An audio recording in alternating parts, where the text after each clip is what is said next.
Social మీడియాలో ఇప్పటి వరకు మనం రకరకాల ఛాలెంజెస్ చూసాం. ఐస్ బకెట్ ఛాలెంజ్ చూసాం, రైస్ ఛాలెంజ్ చూసాం, గ్రీన్ ఛాలెంజ్ చూసాం. ఇలా రకరకాల ఛాలెంజ్లు చూసినప్పటికీ ఇప్పుడు మాత్రం బ్యాండేజ్ స్టిక్కర్ ఛాలెంజ్ ఇప్పుడు నడుస్తూ ఉంది సోషల్ మీడియా వేదికగా. అసలు ఈ బ్యాండేజ్ స్టిక్కర్ ఛాలెంజ్ ఏంటి, ఎందుకు ఈ మధ్య కాలంలో ఇంత ఫేమస్ అయింది, మే 13 వరకు జగన్మోహన్ రెడ్డి ఈ బ్యాండేజ్ని తీయరు అంటూ రకరకాలుగా ఎందుకు ఛాలెంజ్ చేసుకుంటున్నారు, అసలు తెర వెనక ఏం జరుగుతోంది అనే అంశాలకు సంబంధించి మనతో మాట్లాడేందుకు ప్రముఖ రాజకీయ విశ్లేషకులు, ప్రముఖ సీనియర్ జర్నలిస్ట్ సిఎస్ రావు గారు మనతో ఉన్నారు. సార్తో మాట్లాడు. Sir hi sir. Hello. Social మీడియాలో ఇప్పుడు ఎక్కడ చూసినా కానీ బ్యాండేజ్ స్టిక్కర్ ఛాలెంజ్ నడుస్తూ ఉంది. జగన్మోహన్ రెడ్డికి దెబ్బ తగిలిన రోజు నుంచి ఈ రోజు వరకు కూడా ఆ బ్యాండేజ్ మీద రకరకాల మీమ్స్ క్రియేట్ చేస్తూ ఉన్నారు. మే 13వ తేదీ దాకా జగన్మోహన్ రెడ్డి ఎట్టి పరిస్థితుల్లో ఆ స్టిక్కర్ తీయడు అంటూ కొంతమంది ఛాలెంజ్ కాస్తూ ఉంటే, మరికొంతమంది ఏమో లేదు గాయం మానాక స్టిక్కర్ తీసే అవకాశం ఉందంటూ కొంతమంది ఛాలెంజ్ కాస్తూ ఉన్నారు. అసలు ఏంటి సార్ ఈ బ్యాండేజ్ స్టిక్కర్ వెనుక ఏం జరుగుతోంది అంటే ఏం చెప్తారు? ఇప్పుడు సోషల్ మీడియాలో జరుగుతున్నటువంటి ఈ స్టిక్కరు మీమ్స్ కనుక చూస్తే ఇది ఒక కొత్త ట్రెండ్ అనిపిస్తుంది. ఇప్పుడు ఆల్మోస్ట్ నీకు చాలా చోట్ల ఇప్పుడు గత 4 రోజుల నుంచి మీకు ఛాలెంజ్, మే 11 వరకు జగన్మోహన్ రెడ్డి స్టిక్కర్ తీసేయడు అని చెప్పి టైటిల్ తోటి పోస్టులు పెట్టడం, తర్వాత మీమ్స్ తయారు చేయటం. అంటే లెఫ్ట్ సైడ్ దెబ్బ తగిలి ఉంటే రైట్ సైడ్ పెట్టుకోవడం, తర్వాత జగన్మోహన్ రెడ్డికి ఇక్కడ తగిలింటే ఆయన ఒకసారి ఇక్కడ స్టిక్కర్ పెట్టుకోవటం, లేదా కొంచెం స్పాట్లో స్టిక్కర్ కొంచెం తగిలింటే దాన్ని పెద్దగా చేయటం, ఇలాంటివన్నీ మీమ్స్ రకరకాలుగా పెడుతూ మీకు ఛాలెంజ్, మే 13 వరకు జగన్మోహన్ రెడ్డి స్టిక్కర్ తీసేయడు, మీరు ఛాలెంజ్కి సిద్ధమా అనేటువంటి ఒక ఛాలెంజ్ పోస్టులు పెట్టుకుంటా ఉన్నారు. ఇది ఎందుకు సోషల్ మీడియాలో చాలా విచిత్రంగా ఉంటుంది. సోషల్ మీడియాలో ఒక చిన్న ఇష్యూని ఒక పెద్ద ఇష్యూగా మలచడంలో సోషల్ మీడియా అసలు దాన్ని మలుచుతూ ఉంటారు, మార్ఫింగ్ చేస్తూ ఉంటారు, మిర్రర్ గా ఇమేజెస్ చేస్తూ ఉంటారు. సోషల్ మీడియా అది మనం చిన్న అంచనా అనుకున్నాం, అది కామెడీ అనుకోవడానికి కూడా లేదు. దాన్ని ఒక ఎండ్కి తీసుకెళ్తుంది, దాన్ని ఎండ్కి తీసుకెళ్ళి దాన్ని అంతం కూడా చూసిద్ది. ఇప్పుడు నేను ఎగ్జాంపుల్ చెప్తాను. నేను నాకు గుర్తున్న అన్నా హజారే అవినీతి వ్యతిరేక ఉద్యమం చేపట్టేటప్పుడు, ఆ తర్వాత అంతకుముందు నిర్భయ జరిగినప్పుడు ఢిల్లీలో నిర్భయ దగ్గర నుంచి మొదలైంది. నిర్భయ కేసుని అసలు ఎంత స్థాయిలో తీసుకెళ్లారు సోషల్ మీడియా అంటే మనం చూసాం. మామూలుగా ఇన్సిడెంట్లు జరుగుతుంటాయి, కొన్ని ఇన్సిడెంట్లు బాగా ఇదవుతాయి. సోషల్ మీడియా వచ్చిన తర్వాత సోషల్ మీడియా వేదికగా నిర్భయ ఘటనకి నిరసనలు ఒక చట్టం తీసుకొచ్చేలాగా తీసుకెళ్ళింది. లాజికల్ కంక్లూజన్ ఏంటంటే చట్టం వచ్చిందండి, చట్టం తీసుకొచ్చేదాకా ఎంటబడింది సోషల్ మీడియా. అంత పవర్ఫుల్ సోషల్ మీడియా. తర్వాత అన్నా హజారే అవినీతి వ్యతిరేక ఉద్యమం చేశాడు, పెద్ద ఎత్తున చేశాడు ఆయన. అసలు ఆ ఉద్యమానికి దెబ్బకు పడిపోయింది యూపీఏ గవర్నమెంట్. ఆ ఉద్యమం దెబ్బకే కేజ్రీవాల్ గారు ముఖ్యమంత్రి అయ్యారు అంటూ కూడా కొన్ని కమెంట్స్ వచ్చినాయి గతంలో. యూపీఏ 2 పడిపోయింది. నరేంద్ర మోడీ ప్రధానమంత్రి కావడానికి ఉపయోగపడింది, కేజ్రీవాల్ సీఎం కావడానికి ఉపయోగపడింది. అవునా? తర్వాత మనకు గుర్తున్నవి చూస్తే ఆ మధ్యకాలంలో నాకు గుర్తుంది బేబీ అని ఒక సింగరు.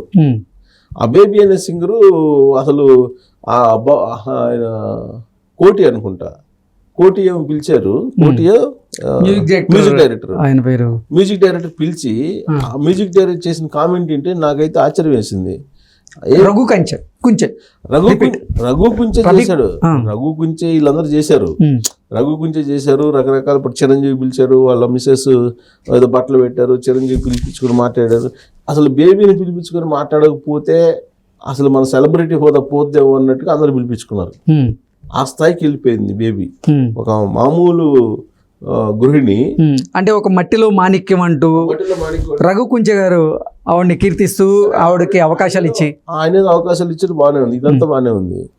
ఆయన కోటియో ఎవరో సంథింగ్ మ్యూజిక్ డైరెక్టర్ ఆయన పిలిచి ఆవిడ పారపడుచుకుని మీ గొంతు అసలు ఎంఎస్ సుబ్బలక్ష్మి కన్నా అద్భుతం అని చెప్పి అన్నట్టుగా చెప్పారు. రఘు కుంచే గారే కోటి గారి దగ్గరికి తీసుకెళ్లారు. జానకి కన్నా అద్భుతమైనటువంటి కంఠం అని చెప్పి సినిమించారు. ఆ తర్వాత ఏమైందో తర్వాత అసలు ఎక్కడుందో కూడా తెలియదు. అంటే ఒక నైట్ సెలబ్రిటీని చేసేసారు. ఓవర్నైట్ ఎక్కడ దాకినందుకు బర్రెలెక్క పరిస్థితి ఏంది? మన ఇద్దరమే ఎన్ని వీడియోలు వేసాం సార్ అసలు. బర్రెలెక్క పరిస్థితి ఏంది? వాళ్ళ ఎంపీగా కూడా నామినేషన్ వేసింది అని చెప్తే బర్రెలెక్క కోసం విదేశాల నుంచి కూడా వచ్చి ఆ పక్కన నిలబెడలేక సోషల్ మీడియా చేసింది. అంటే అంత పవర్ఫుల్. అలాగే ఇప్పుడు జగన్మోహన్ రెడ్డి గులకరాయి సంఘటన జరిగిన తర్వాత ఆ గులకరాయి సంఘటనని రకరకాలుగా సోషల్ మీడియా కూడా తిప్పింది.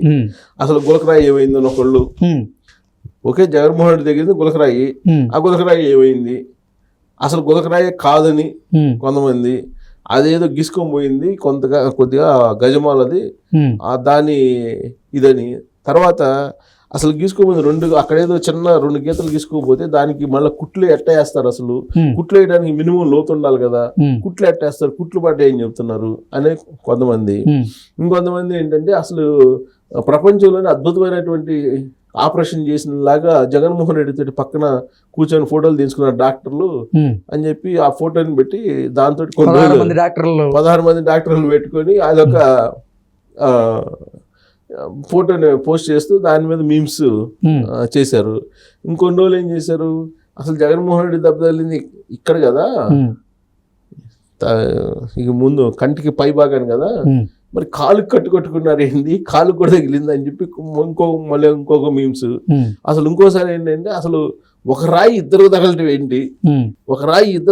ఏంటి, ఇప్పుడు ఫస్ట్ తగిలిందేమో మినిస్టర్ మాజీ మినిస్టర్ వెల్లంపల్లికి తగిలింది. వెల్లంపల్లి కన్ను దెబ్బతింది, ఈ కన్నుకు కొట్టేసి మళ్ళీ జగన్మోహన్ రెడ్డి దగ్గరికి వెళ్ళిందా, అదేందబ్బా అద్భుతమైన పదార్థం అది నాసాకు పంపించాలని కొందరు ఇట్లా రకరకాలుగా కామెంట్లు అసలు సోషల్ మీడియాలో చెప్పవసలేదు కదా, మీమ్స్ చేయడం జరిగింది. చేస్తే ఇప్పుడు వెల్లంపల్లి శ్రీనివాస్ది పక్కన పెట్టేశారు, ఎందుకంటే జగన్ ఉన్నాడు కదా, జగన్ని ఆడుకుంటున్నారు. వెల్లంపల్లి శ్రీనివాస్కి అయితే రైట్ స్టిక్కర్ వేశారు. అసలు ఈ మధ్య గ్రూప్ గా 2-3 నుంచొని అందరు స్టిక్కర్లు వేసుకొని ఫోటోలు తీసుకొని పెడుతున్నారు. మరి ఏంటో అంటే జనసేనకి సపోర్ట్ చేసేవాళ్ళు కొంతమంది వైసీపీ అధ్యక్షుడిని ర్యాగింగ్ చేసేలాగా, అంటే జానీ మాస్టర్ అలాగే ఎస్కేఎన్ ప్రొడ్యూసరు, ఇలా కొంతమంది ఆ స్టిక్కర్లు వేసి ర్యాగింగ్ చేసేలాగా ఉన్నట్లుగా ఒక మీమ్ ని క్రియేట్ చేశారు. అది స్టిక్కరు, అదే మీమ్స్. అసలు ఇప్పుడు మీరు సోషల్ మీడియాలో ఏ ప్లాట్ఫామ్ ఓపెన్ చేసినా జగన్మోహన్ రెడ్డి స్టిక్కర్ కనపడింది. అంటే అది అంత క్యామ్డ్ అయిపోయింది. జగన్మోహన్ రెడ్డి ఒక ముఖ్యమంత్రికి తగిలినటువంటి దెబ్బ, సరే అది చిన్నదా పెద్ద తర్వాత సంగతి, దాని మీద ఎంక్వైరీ నడిచింది, ఎవరు చెప్పలేకపోతున్నారు, పోలీసులు కూడా అదేం చెప్పలేకపోతున్నారు. సరే మొత్తం మీద ఆయన్ని ట్రాన్స్ఫర్ అయితే చేశారు, బదిలీ చేసినట్టున్నారు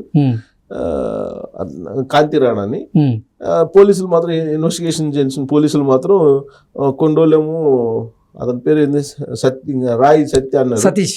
సతీష్ అన్నారు, అతను మాత్రం అరెస్ట్ చేసి లోపల పెట్టించారు. దుర్గారావు అన్నారు, దుర్గారావు వదిలిపెట్టేశారు. కాదు వీళ్ళందరూ కాదు బోండా ఉమ్మ అన్నారు, బోండా ఉమ్మని అరెస్ట్ చేసడానికి ఏదో పోలీసులు అక్కడికి వెళ్ళారని హడావుడి చేశారు. అసలు ఏం జరిగిందని ఎవరికి తెలియదు, ఎవరికి తెలియదు ఇప్పటి వరకు. సార్ అసలు ఏంటి సోషల్ మీడియాలో మీమ్స్ క్రియేట్ చేసి ట్రోల్ అవుతున్న నేపథ్యంలో నిజంగా జగన్మోహన్ రెడ్డి మే 13 వరకు ఈ బ్యాండెడ్ స్టిక్కర్ని అలాగే మెయింటైన్ చేస్తాడా, లేకపోతే మధ్యలో తీసేసే అవకాశం ఉందా అంటే ఏం చెప్తారు? ఇప్పుడు సోషల్ మీడియా ఛాలెంజ్ ఇదే కదా, మీకు ఒక ఛాలెంజ్, మే 13 దాకా జగన్మోహన్ రెడ్డి తీయడు అని చెప్పి వాళ్ళే ఛాలెంజ్ చేస్తున్నారు కదా. మీరు కావాలంటే మీరు కూడా ఛాలెంజ్ చేయొచ్చు అని చెప్పేసి షేర్ చేస్తున్నారు కదా, వాళ్ళే షేర్ చేస్తున్నారు. అంటే దాని పరిస్థితిని బట్టి జగన్మోహన్ రెడ్డి కూడా ఏంటంటే డే 1 దెబ్బ తగిలినప్పుడేమో అది కనిపించినట్టు ఉండేది, చిన్నది చిక్కరు. ఇప్పుడు పెద్దది వేస్తున్నారు, కెమెరాకి బాగా కనిపించేటట్టు ఒక పెద్దది, రోజు సైజు పెరుగుతుంది, అది పెరుగుతున్నట్టు కనిపిస్తుంది. అది మరి పెంచుతున్నారా లేకపోతే అది ఏం చేస్తున్నారో తెలియదు. మొదటి రోజుకి ఇప్పుడు పెట్టుకుని చూస్తే కనుక క్లియర్గా అర్థం అవుతుంది. అలాగే వెల్లంపల్లిది ఇక్కడ పెట్టుకున్నారు, దాని కాస్త ఇక్కడికి వచ్చేసింది వెల్లంపల్లిది. సో అంటే ఇవన్నీ పబ్లిక్ ఇంతకు ముందు లేరు అనే సంగతి అర్థం కావట్లేదు వీళ్ళకి. పబ్లిక్ ఇంతకుముందు పాత రోజుల్లో వీళ్ళు ఏదైనా చేసుకున్నా కానీ సరే ఏదో సానుభూతి వచ్చే అది అనుకునేవాళ్ళు.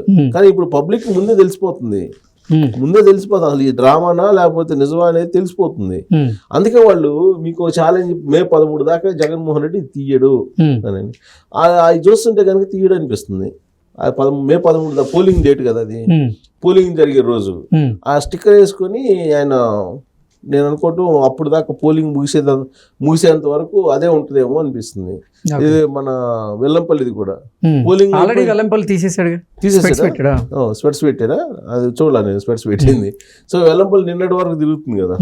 సో ఇప్పుడు జగన్మోహన్ రెడ్డి అయితే ఇవాళ కడపలో కూడా మీటింగ్ లో కూడా స్టిక్కర్ అయితే ఉంది జగన్మోహన్ రెడ్డి అయితే. మరి అది మే 13 దాకా ఉంటుంది అంటున్నారు. ఖచ్చితంగా మే 13 దాకా. ఆ మధ్య జగన్మోహన్ రెడ్డి మాట్లాడుతూ ఈ దెబ్బ 10 రోజుల్లో 15 రోజుల్లో ఉంటుంది, ఆ తర్వాత పోతుంది, కానీ ఈ దెబ్బ కొంచెం కింద తగిలిన కన్ను పోయి ఉండేది, లేదా కణతకు తగిలిన ప్రాణం పోయి ఉండేది, కానీ ఇక్కడ తగిలింది కాబట్టి నన్ను బతికిచ్చాడు దేవుడు కాబట్టి పెద్ద స్క్రిప్టే ఏదో ఉంది ముందు రోజుల్లో అని చెప్పి ఆయన ఎక్స్పెక్ట్ చేస్తున్నాడు. మరి ఆ స్క్రిప్ట్ ఏదో తెలియదు, కానీ మొత్తానికి ఈ ఛాలెంజ్లు మాత్రం బాగా ట్రోల్ అవుతున్నాయి. బట్ ఆ స్టిక్కర్ను చూసి ఓటేమని చెబుతానేమో రాబోయే రోజుల్లో. అంటే ఇప్పుడు దాకా ఏం చెప్తున్నానంటే, నేను చేసినటువంటి పనులు చూసి మీరు ఓటేయండి అని చెప్పి కొత్త తరహాలో ప్రచారం చేస్తున్నారు. జనరల్గా ఆయన చేసిన పనులు బాగుంటేనే వేస్తారు, ఆయన అడిగిన అడగకపోయినా. కానీ ఆయన నేను చేసినటువంటి పని మేలు జరిగితేనే ఓటేయండి అని చెప్పి కొత్త తరహాలో ప్రచారం చేస్తున్నాడు. మేలు జరిగితేనే ఓటేస్తారనే సంగతి ఆయన తెలియట్లా. నువ్వు అడిగినా అడగకపోయినా మేలు జరిగిందని భావిస్తే వాళ్ళు ఓటేస్తారు. ప్రత్యేకంగా అడవసరం దానికి. నువ్వు రాబోయే రోజులు ఏం చేసావు, ఇప్పుడు దాకా ఏం చేయలేకపోయావు అని చెప్తే బాగుంటుంది. చేయలేకపోయినా చెప్పట్లా, 99% చేసేసానని చెప్తున్నాడు. అంటే ఆయన ఉద్దేశం ఏంటంటే మొత్తం నేను చేసేసి ఇంకేం లేదు చేయడానికి అని చెప్పి ఆ ఉద్దేశంతో ఉన్నాడు ఆయన. సరే, ఆయన ఆ ఉద్దేశంతో ఉంటే మంచి, ఎవరు ఉద్దేశం ఉన్నా మనమేం అభ్యంతరం పెట్టాల్సిన అవసరం లేదు. కాకపోతే ఈ స్టిక్కర్ను చూపించి రేపు ఓటు అడుగుతాడా అనేది ఒకటి చూడాలి. అందుకే మే 13 దాకా ఇది ఉంటుంది అని చెప్పి ఛాలెంజ్ చేస్తున్నారు నెట్ జైల్లో. సో నెట్ జైల్లో గెలుస్తారా జగన్మోహన్ రెడ్డి గెలుస్తారని చూడాలి. Okay sir, thank you so much.